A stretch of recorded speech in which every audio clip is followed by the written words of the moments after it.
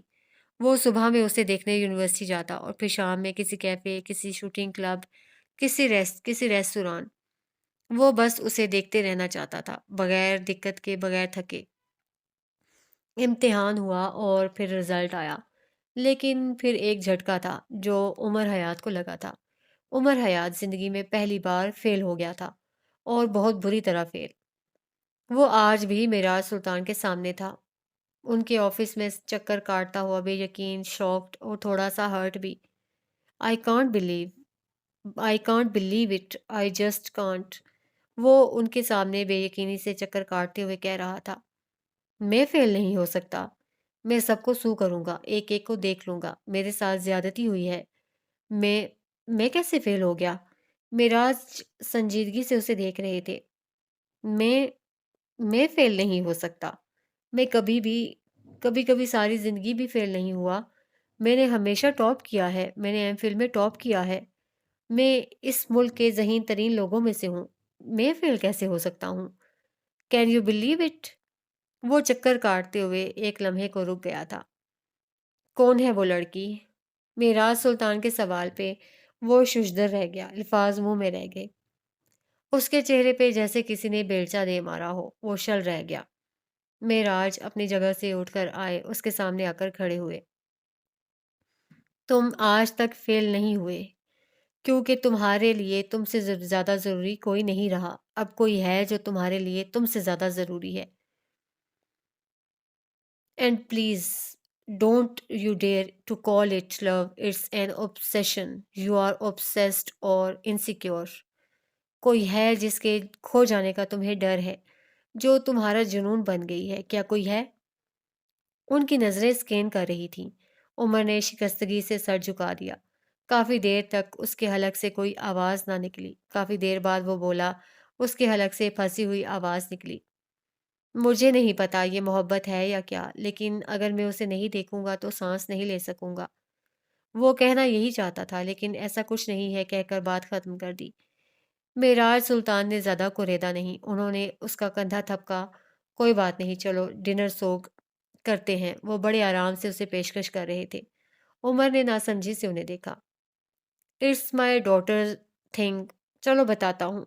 وہ اسے اپنے ساتھ لیے آگے بڑھ گئے۔ اگلے ایک گھنٹے میں وہ ایک ریستوران میں بیٹھے تھے، ان کے سامنے ایک کھانا رکھا تھا جسے ابھی تک ان دونوں نے چھوا بھی نہیں تھا۔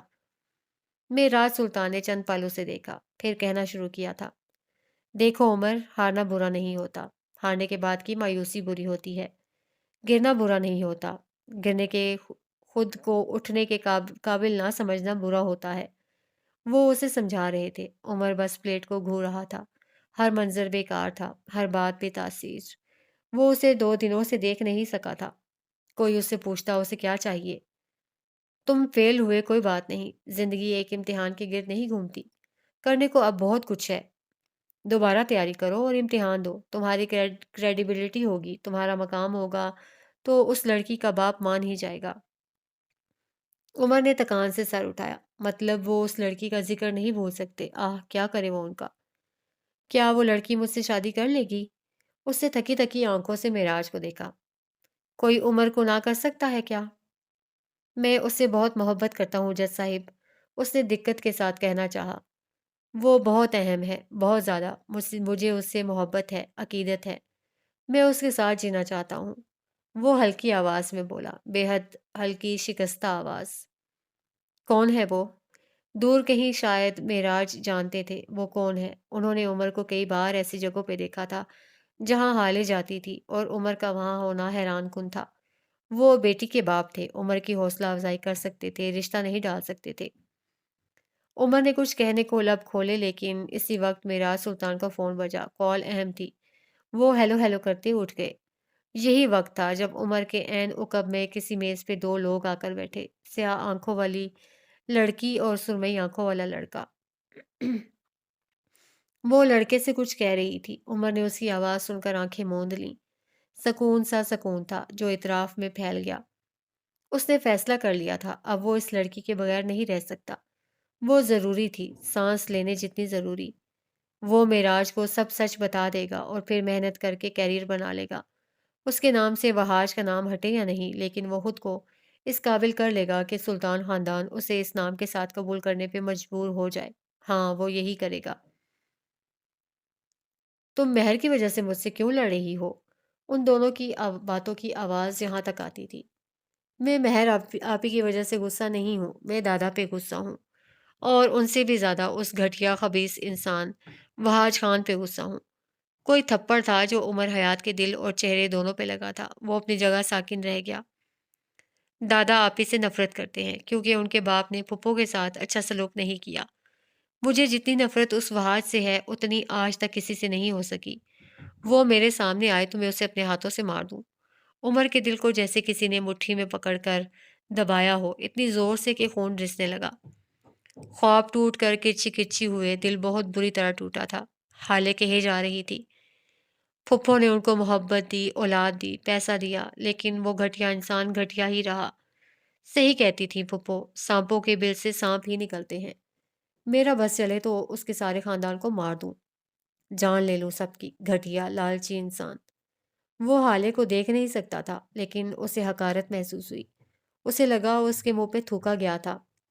وہ لٹھے کی مانند سفید چہرہ لیے اٹھا۔ اس نے دائیں بائیں کہیں نہیں دیکھا۔ اسے اپنا سانس رکتا محسوس ہو رہا تھا، دل بند ہو رہا تھا۔ ایسی اذیت پہلے کب ہوئی تھی؟ وہ چاہے زمزم سے دھل کر آ جاتا، لیکن وہ وحاج خان کا بیٹا رہتا، اور وحاج خان کے بیٹے کے لیے سلطانس کے دل میں نفرت ہی تھی۔ اس کا دل بری طرح ٹوٹا تھا، اور اسے لگا تھا اب وہ اسے جوڑ نہیں سکے گا۔ وہ سفید پڑتا چہرہ اور ٹوٹا دل لیے وہاں سے نکل گیا تھا۔ یہ اس ریستوران والے واقعے کے چند دن بعد کا ذکر ہے۔ وہ ہیون میں اپنے کمرے میں بیٹھا تھا۔ ان چند دنوں میں نہ وہ کوچنگ گیا تھا، نہ کچھ پڑھا تھا، اور نہ ہیون کا کوئی کام دیکھا تھا۔ سب کو لگتا تھا وہ فیل ہو جانے کی وجہ سے صدمے میں تھا۔ کوئی نہیں جانتا تھا وہ دل ٹوٹنے کے صدمے میں تھا۔ اس روز اس ریستوران والے واقعے کے بعد وہ دوبارہ نہ لائبریری گیا تھا، نہ یونیورسٹی، اور نہ ہی اسے فالو کیا تھا۔ اس نے خود پہ بند بٹھا رکھے تھے۔ اپنے بیڈ پہ لیٹا وہ یزمردہ سا تھا۔ کافی دیر اسی طرح لیٹے رہنے کے بعد وہ اٹھا تھا۔ اب مزید صبر وہ نہیں کر سکتا تھا۔ اسے طلب ہو رہی تھی۔ وہ فوراً حالے کو دیکھنا چاہتا تھا۔ کچھ دیر بعد ہی خاکی پینٹ کے اوپر سیاہ بٹنوں والی شرٹ پہنے، بڑی ہوئی شیو اور بکھرے بالوں کے ساتھ وہ یونیورسٹی کے باہر گاڑی میں بیٹھا تھا۔ اسے یہاں بیٹھے ہوئے 1 گھنٹہ ہو گیا تھا۔ اسی لمحے اس کا فون بجا۔ بغیر دیکھے اس نے کال اٹینڈ کر لی۔ تم فیل ہو گئے؟ دوسری طرف اس کی ماں نے چھوٹتے ہی سوال کیا تھا۔ عمر نے جواب نہیں دیا، شاید مقابل کو جواب کی ضرورت بھی نہیں تھی۔ کافی دیر دوسری جانب بھی خاموشی چھائی رہی، اور پھر ایک مستحکم آواز سنائی دی۔ تم نے محبت کو آبسیشن بنا لیا ہے عمر، اس سے نکل آؤ۔ نفیسہ کی نرم آواز پہ اس نے سر سیٹ کی پشت سے ٹکا دیا، آنکھیں جلنے لگی تھیں۔ میں جب تک اسے دیکھ نہیں لیتا مجھے سکون نہیں ملتا۔ مجھے ہر وقت اسے کھونے کا خوف رہتا ہے۔ مجھے لگتا ہے کسی دن میں اسے فالو نہیں کروں گا اور پھر اگلے دن وہ مجھے نظر نہیں آئے گی۔ وہ بے حد ہلکی آواز میں شکستگی سے کہہ رہا تھا، میں تھک رہا ہوں، اس کی محبت مجھے تھکا رہی ہے، میرا کیریئر تباہ ہو رہا ہے اور مجھے لگتا ہے میں کچھ نہیں کر پا رہا۔ سب کچھ ریت کی طرح ہاتھوں سے پھسل رہا ہے اماں۔ میں کیا کروں، کہاں جاؤں؟ وہ بے بسی سے بولا، حلق دکھ رہا تھا، آنکھیں جل رہی تھیں۔ تم تھک رہے ہو کیونکہ تم وہ بن رہے ہو جو تم نہیں ہو۔ تم کوئی اسٹالکر یا پھر محبت میں لالچی انسان نہیں ہو۔ وہ بولی تو عمر نے دم ساتھ لیا۔ تم اسے فالو اس لیے نہیں کرتے کیونکہ تمہیں لگتا ہے تم اسے کھو دو گے، یا پھر تم اسے دیکھنا چاہتے ہو۔ تم اسے فالو کرتے ہو کیونکہ دور کہیں تمہیں خوف ہے کہ کسی دن وہ جان لے گی تم وہاج خان کے بیٹے ہو اور پھر وہ تم سے نفرت کرے گی۔ تم اس نفرت سے پہلے کی محبت دیکھ لینا چاہتے ہو۔ کیا تم نے کبھی کھولتے ہوئے سچ سے جلا چہرہ دیکھا ہے؟ عمر حیات کا چہرہ آج ویسا تھا۔ تم فیل اس لیے نہیں ہوئے کہ کسی نے تمہارے ساتھ زیادتی کی، کسی نے ظلم کیا، یا پھر اس لڑکی کی یاد نے تمہیں پڑھنے نہیں دیا۔ تم فیل ہوئے کیونکہ تمہارا دماغ، تمہاری قلم خوف زدہ تھی۔ فیل ہونے کا خوف انسان کو فیل کرواتا ہے۔ وہ سیٹ کی پشت سے ٹیک لگائے پڑا رہا۔ سچ کا مکہ ایسی زور سے لگا تھا کہ اس کے جسم میں اٹھنے کی سکت ہی باقی نہیں رہی تھی۔ تم نے پڑھائی، CSS سب کو اس لڑکی سے جوڑ لیا تھا۔ تم پڑھنا چاہتے تھے، مقام بنانا چاہتے تھے تاکہ وہ لڑکی تمہیں چھوڑ نہ دے، لیکن دور کہیں تم ڈرے ہوئے تھے کہ اگر تم فیل ہو گئے تو، اگر تم معاشرے میں اپنا مقام، اپنی کریڈیبلٹی نہ بنا سکے تو۔ میں پھر کہہ رہی ہوں، تمہارے فیل ہونے کے خوف نے تمہیں فیل کروایا ہے۔ میں اسے کھونا نہیں چاہتا اماں۔ She is the woman I love with all my heart. وہ بے حد آہستگی سے بولا، میں واقعی یہ سب نہیں چاہتا۔ یہ کسی ٹین ایجر کی طرح اس کا تعاقب کرنا، اسے فالو کرنا، اس کے خوف، اس کی محبت سے پڑھنا، میں ایسا نہیں ہوں۔ لیکن میں کیا کروں کہ اس خوف کو خود سے نکال سکوں؟ وہاج خان جیسا بھی ہے میرا باپ ہے، میں اس کا نام اپنے ساتھ لگا کر رہنا چاہتا ہوں، لیکن اگر وہ مجھے اس نام کی وجہ سے چھوڑ دے گی تو میرا دل بہت دکھے گا۔ میں کیا کروں؟ مجھے کچھ سمجھ نہیں آ رہا۔ وہ یونیورسٹی کے گیٹ پہ نظر جمائے کہہ رہا تھا، آزاد، محبت کو آزاد کرو، ہر خوف، ہر لالچ سے آزاد۔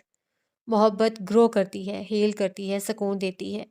بندھی ہوئی خوف زدہ لالچی محبت بے توقیر کرتی ہے، بے سکون کرتی ہے، دل کے زخم ادھیڑتی رہتی ہے۔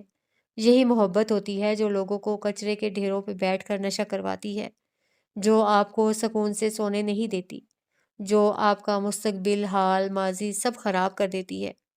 کیا تمہیں ایسی محبت چاہیے؟ کیا تمہارا اصل یہی ہے؟ وہ خاموش ہو گئی۔ عمر بھی خاموش تھا۔ کافی دیر تک وہ اس کے بولنے کا انتظار کرتی رہی لیکن وہ نہ بولا، اور جب عمر خاموش ہو جایا کرے تو سمجھ جاؤ وہ قائل ہو گیا۔ ذہین لوگوں کی ناک اونچی ہوتی ہے، وہ کبھی بھی آپ کے سامنے ظاہر نہیں کرتے کہ آپ کی بات مان چکے ہیں، آپ کی ذہانت، آپ کا پوائنٹ تسلیم کر چکے ہیں۔ وہ بس اپنے عمل، اپنے خاموشی سے سب سمجھا دیتے ہیں۔ اسی پل وہ باہر نکلی، ہارون کے ساتھ ہنستی کھلکھلاتی ہوئی۔ وہ اسے دیکھتا رہا۔ ایک سکون تھا جو رگو پے میں اتر رہا تھا۔ وہ دونوں گاڑی تک جا رہے تھے، وہ بار بار رک جاتی، ہارون کی کسی بات پہ گردن پیچھے پھینک کے کھلکھلاتی جاتی، اور پھر وہ چلی گئی۔ لیکن یہ فجر والا لمحہ تھا، اس کے جاتے ہی وہ جیسے ایک خواب سے جاگا تھا۔ یہ میں کیا کر رہا ہوں؟ وہ بے آواز بڑبڑایا۔ سارا دن کسی گلی کے عاشق کی طرح اسے فالو کرنا، محبت کو نشے کی طرح سمجھ لینا، ایک جنون کی طرح اس کا تعاقب کرنا، ہر وقت اسے کھونے، اس سے دور جانے کے خوف میں مبتلا رہنا۔ یہ کیسی محبت تھی؟ کیوں اس کا دیدار سیراب نہیں کر رہا تھا؟ کیوں وہ محبت میں لالچی ہو رہا تھا؟ محبت میں پڑھ کر کیریئر تباہ کرنا، یہ رومانٹسزم نہیں تھا، یہ محبت نہیں تھی۔ اس نے گاڑی واپس موڑ دی، اب کہ اس کا چہرہ کچھ اور تھا۔ ہر دفعہ حالے کو دیکھ لینے پہ بھی اسے کھونے کا خوف دل سے نکال نہیں سکا تھا، لیکن آج وہ پرسکون تھا۔ یہ محبت نہیں تھی جو وہ کر رہا تھا، یہ جنون تھا، اور جنون کو ختم ہو جانا چاہیے، ورنہ وہ آپ کو ختم کر دے گا۔ اس کا کیریئر، اس کا مقام، اس کی کریڈیبلٹی اہم تھی، ہر محبت سے زیادہ اہم، ہر حال سلطان سے زیادہ اہم۔ محبت کو کوئی حق نہیں کہ وہ کیریئر کھا جائے، نشوں پہ لگا دے، یا پھر ایک جنونی اسٹالکر بنا دے۔ ازل سے ابد تک محبت کو بس ہیل کرنے، تحفظ دینے اور سکون دینے کا حق ہے، اور اگر وہ اپنا کام نہیں کر پا رہی تو بہتر ہے راستہ بدل لیا جائے۔ آج اس نے راستہ بدل لیا تھا۔ عمر حیات ایک اسٹالکر نہیں تھا، کوئی جنونی نہیں تھا، وہ یہاں کریڈیبلٹی مقام بنانے آیا تھا، خود کو ذہنی مریض بنانے نہیں۔ واپس جاتے ہوئے وہ مسکرا رہا تھا، وہ بالآخر آزاد تھا۔ اگلے دن وہ کوچنگ جانے لگا تھا۔ ہیون کے معاملات سنبھل گئے تھے۔ معراج سلطان نے اس سے دوبارہ اس لڑکی کے متعلق بات کرنے کی کوشش نہیں کی تھی۔ شاید پرانا عمر واپس آ چکا تھا، اور اس عمر سے بات کرنا مانو اپنے پیر پہ کلہاڑی مارنا۔ سب کچھ معمول پہ آنے لگا تھا، لیکن شاید دور کہیں کچھ تھا جو ادھورا تھا، ٹوٹا ہوا تھا۔ اسی طرح ایک شام وہ لائبریری سے نکل رہا تھا، ہاتھ میں ایک کتاب لیے۔ وہ جو ہی مڑا ایک پل کو ٹھہر گیا۔ وہ سیاہ جوڑے میں ملبوس میز کے اوپر رکھی کتاب پہ سر جھکائے ہوئے تھی۔ سرمئی آنکھوں والا لڑکا بھی اس کے ساتھ بیٹھا تھا۔ وہ دونوں آہستہ آہستہ سرگوشی میں باتیں کر رہے تھے۔ عمر اسے دیکھتا رہا، وہ خود کو اسے دیکھنے سے روک نہیں پایا۔ یہ لڑکا، یہ نہ جانے کیوں برا لگ رہا تھا، بہت برا۔ اس کا دل چاہ رہا تھا اسے اٹھا کر لائبریری کی کھڑکی سے باہر پھینک دے۔ وہ کتابوں کے ریکس کے پار کھڑا ہو گیا، اس طرح کہ حالے اسے دیکھ نہ سکے، اور پھر اگلے 1 گھنٹے تک وہ وہیں کھڑا رہا، جب تک وہ دونوں وہاں سے چلے نہیں گئے۔ عمر وہیں کھڑا رہا۔ وہ چلی گئی اور تب وہ بھی ہیون چلا آیا، لیکن آج یہ کوئی اور عمر تھا۔ وہ اپنے کمرے میں آیا۔ معراج سلطان جو کسی کام کے سلسلے میں اسے بلانے آئے تھے، اسے اپنے بیگ میں کپڑے ٹھونستے دیکھ دھک سے رہ گئے۔ عمر بس غائب دماغی سے بیگ میں اپنا سامان ٹھونس رہا تھا۔ چند لمحے وہ چوکھٹ پہ کھڑے بے یقین اور شوق سے اسے دیکھتے رہے، اور پھر آگے جب بڑھے، جھپٹ کر اس کے ہاتھ سے بیگ لیا۔ کہاں جا رہے ہو تم؟ وہ سختی سے پوچھ رہے تھے۔ شہر چھوڑ رہا ہوں، کہیں دور جا رہا ہوں، وہ ہٹ دھرمی سے ان کی آنکھوں میں دیکھ کر بولا۔ میں یہاں ڈسٹریکٹ ہو رہا ہوں، لوگ بدلیں گے، شہر بدلے گا۔ وہ رکا ایک پل کو، جیسے دل کو کسی نے جکڑ لیا ہو، اور پھر میں اسے بھول جاؤں گا۔ اس نے بالآخر کہہ دیا، میں اسے دل سے نکال دوں گا، لیکن اس کے لیے یہاں سے جانا ضروری ہے۔ وہ مڑ گیا، الماری سے اب اپنے باقی سامان نکالنے لگا۔ تم مجھے چھوڑ دو گے؟ تم میرے وارث ہو، میرے ساتھ ایسا کیسے کر سکتے ہو؟ ان کی آواز مارے بے بسی کے کانپی تھی۔ عمر کا دل پسیجا تھا، آنکھیں گلابی ہوئیں، لیکن وہ مڑا نہیں۔ وہ جب جانے کا فیصلہ کر لیتا تھا تو مڑتا نہیں تھا۔ میں آپ سے وعدہ کرتا ہوں، میں واپس آ جاؤں گا، اس نے یقین دہانی کروائی۔ میں بہت جلد واپس آؤں گا، اور ایک مقام، ایک کریڈیبلٹی کے ساتھ آؤں گا۔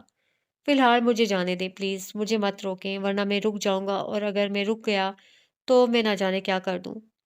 وہ مڑے بغیر بولا۔ سارے حوالے، ساری باتیں، ساری دلیلیں سب ختم ہو گئیں۔ وہ جا رہا تھا، اور وہ اسے روک بھی نہیں سکتے تھے۔ یہ کیسی بے بسی تھی؟ وہ واپس مڑ گئے، کمرے کا دروازہ کھول کر باہر نکل گئے۔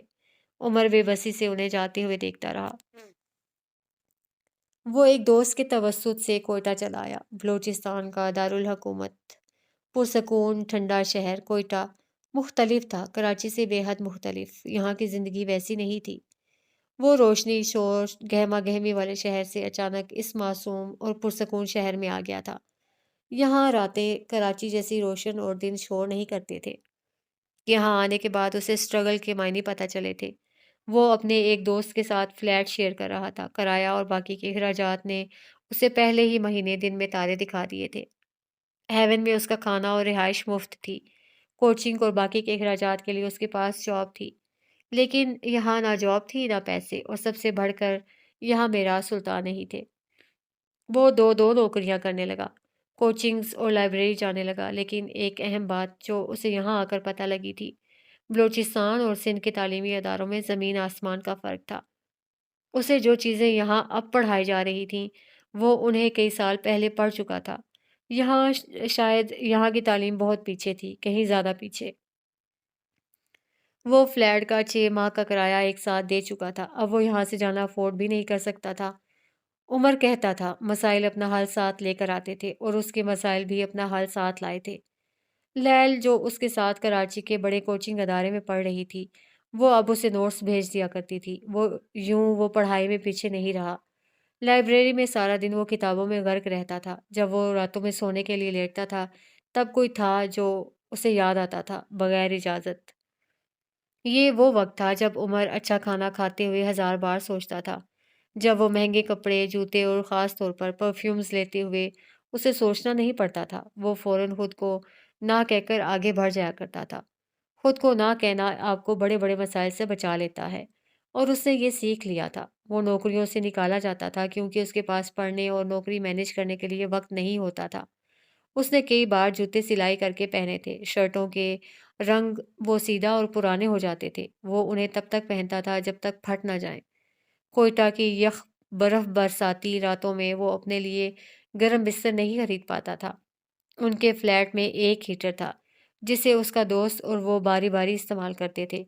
گو کہ اس کڑکتے جاڑے میں اس ہیٹر کی کوئی وقت نہیں تھی، لیکن وہ بس خاموشی سے سب سہے چلے جا رہا تھا۔ اگر وہ پیسہ ان چیزوں میں جھونکنے لگ جاتا تو کوچنگ کے پیسے پورے نہ ہو پاتے، گھر اور بس کا کرایہ، کھانا اور باقی کے اخراجات، ان سب کو پورا کرنے کے لیے اسے کافی بار دل مارنا پڑا تھا۔ کئی بار سخت سردی اور برف باری میں اسے پیدل کوچنگ جانا پڑتا تھا، اور پھر جب تک وہ کلاس میں بیٹھا رہتا اسے اپنی ٹانگیں شل محسوس ہوتی۔ یہاں آ کر بہت کچھ بدلا تھا۔ یہاں وہ چاہ کر بھی حالے کو دیکھنے نہیں جا سکتا تھا، لیکن ایک چیز تھی جو نہیں بدلی تھی، اس کا دل۔ اسے لگتا تھا وہ اسے بھلا چکا ہے، لیکن وہ دل کے تخت پہ براجمان تھی، پہلے سے زیادہ شان اور حق کے ساتھ۔ وقت گزرتا رہا، وہ ان حالات کا عادی ہوتا گیا۔